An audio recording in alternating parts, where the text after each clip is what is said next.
Hola, bueno, ¿cómo les va? Bueno, seguimos avanzando con el proceso de pensamiento de diseño. Y una cosa muy importante es que ahora estamos pasando de la fase de investigación a la fase de definición. Una cosa muy importante para destacar es que consideramos a la fase de investigación como una manera de entender el mundo de la misma manera que lo hace el usuario o la persona para la cual vamos a crear la solución. Si sentimos que la etapa anterior, o sea, la de investigación, eh, pudimos hacer esto, que es identificar un usuario para el que vamos a diseñar, tenemos que seguir adelante. Si no, lo que podemos hacer es una segunda iteración de la fase de investigación. ¿Qué quiere decir esto? Revisar cómo salió la fase de investigación y iterar, corregir, ver lo que salió bien, lo que salió mal y hacer una nueva investigación. Porque acá hay un gran secreto y el secreto es que si entendemos, ¿sí? Si sentimos que logramos entender la manera en que ve las cosas un usuario, ya tenemos una plataforma que hace que las ideas y conceptos que creemos más adelante sean mejores y más relevantes. Entonces, vamos a resolver en este momento uno de los canvas más importantes del proceso de pensamiento de diseño o del doble diamante. Y es la famosa pregunta ¿cómo podríamos? O en inglés, how may we? Esto, esta pregunta debe ser entendida como una fórmula.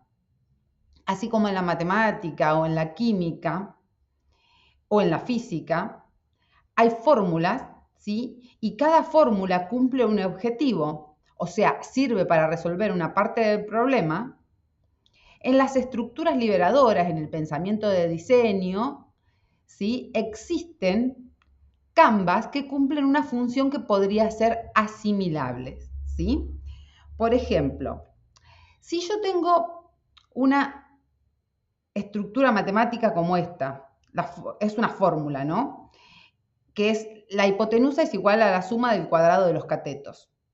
Acá vemos que tenemos a al cuadrado más b al cuadrado más c al cuadrado y que yo le voy cambiando los números, las medidas que tiene.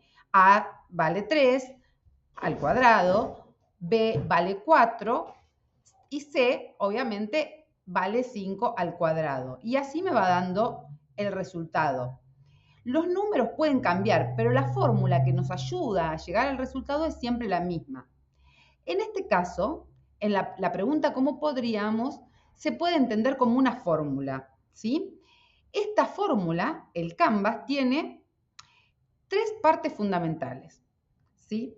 La primera parte, que es el cómo podríamos, que se identifica con una acción, esa acción se va a definir con un verbo, que puede ser mejorar, promover, iniciar, aumentar. Hay una segunda parte, ¿sí? Que es el para. Y esta segunda parte es el para quién, la persona o grupo de personas que estuvimos investigando, que estuvimos haciendo las entrevistas, ¿sí? Es el actor seleccionado en el paso anterior, para quien vamos a solucionar el problema. Y con el fin, es un cambio, es lo que quiero mejorar. Entonces, esas son las tres partes de esta fórmula de la pregunta ¿cómo podríamos? ¿Sí? La pregunta ¿cómo podríamos? Funciona como una síntesis de las ideas trabajadas. Por ejemplo, ¿cómo podríamos eficientizar la logística de limpieza? ¿Para quién? Para los recolectores de residuos. ¿Con qué fin? O sea, el cambio que quiero realizar, ¿no? Con el fin de responder en tiempo y forma ante los picos de demandas, ¿sí? Ahora, si quisiéramos hacer otra pregunta, ¿cómo podríamos? Si esto funciona como la fórmula de una fórmula matemática, nosotros le cambiamos el contenido, le cambiamos las palabras y vamos a cambiar esa fórmula, esa frase. Veníamos trabajando con el ejemplo de una madre joven con dos hijos que vive junto a un arroyo contaminado por plástico, preocupada por la salud de sus hijos. Entonces ahí es, ¿cómo podríamos? potenciar la capacidad de accionar para las madres vecinas de un arroyo contaminado con el fin de mejorar sus condiciones de vida y las de su entorno. Yo acá podría cambiar y poner otras palabras completamente diferentes, ¿sí? Lo importante es que cuando voy a decir cómo podríamos, ahí tengo que usar un verbo, ¿sí? Un verbo que puede ser cualquier verbo que me ayude. Después, el para tiene que ser un usuario real y segmentado, ¿no? Porque no puede ser amplio en el sentido amplio de la palabra, sino que tiene que ser un usuario que nosotros lo hayamos identificado. Y con el fin es el cambio o el objetivo superador del problema.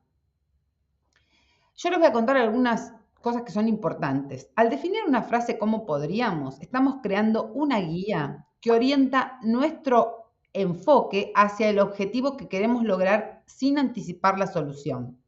Esta frase se centra en el qué queremos alcanzar, dejando abierto el cómo lo conseguiremos. Es fundamental porque marca el rumbo de nuestro proyecto, definiendo de manera clara y sencilla qué es lo que queremos lograr.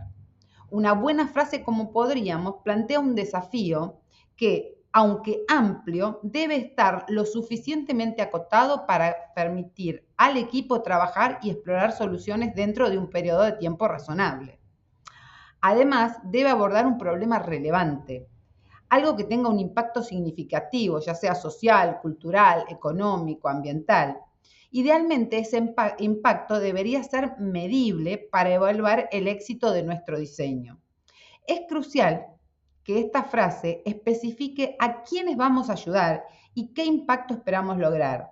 Por ejemplo, una frase como la siguiente: ¿cómo podríamos mejorar la accesibilidad de los servicios de salud para las personas mayores en zonas rurales con el fin de garantizar una atención médica equitativa y de calidad? Otro ejemplo podría ser: ¿cómo podríamos promover el uso de transporte público para los jóvenes universitarios con el fin de reducir la huella de carbono en la ciudad? A ver, estas frases son buenas porque acota el desafío a una audiencia clara y manejable. Sin embargo, es importante aclarar que si acotamos demasiado la frase, podríamos estar anticipando la solución y eso no nos permite explorar oportunidades. Así que tenemos que revisar eso. El mejor consejo que les puedo dar es que escribamos muchas frases como podríamos, hasta obtener la que mejor se ajuste a nuestras necesidades. Bueno, seguimos avanzando en la próxima.